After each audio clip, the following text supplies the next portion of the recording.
In today's video, I'm going to teach you how to beginner.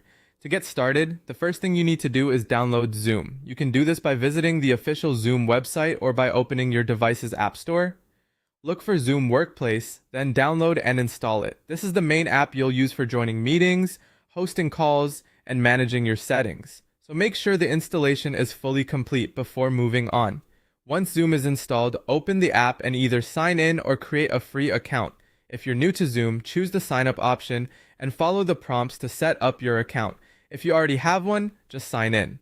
This part is important because having an account makes it easier to schedule meetings and manage your activity in one place. If you want to join a meeting, click join on the main screen, then enter the meeting ID provided to you.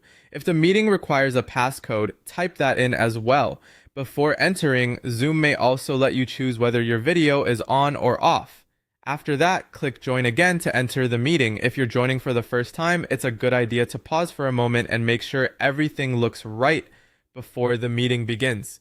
Once you're inside, take a little time to understand the meeting controls. The mute and unmute button turns your microphone on or off. Start or stop video controls your camera.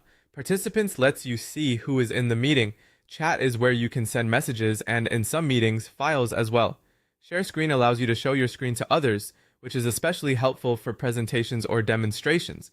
Reactions lets you send quick visual responses, and leave is how you exit the meeting. Before an important meeting, it's smart to test your audio and video. Click the small arrow next to mute or start video, then open audio settings or video settings. From there, you can test your microphone, speakers, and camera.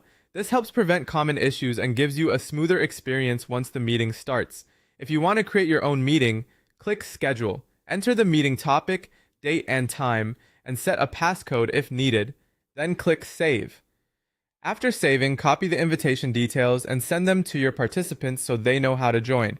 When it's time to begin, go to Meetings, find the meeting you scheduled, and click Start. And when you're ready to leave, click Leave. If you're the host and want to close the meeting for everyone, choose End Meeting for All. That's it. You now know the basics of using Zoom as a beginner.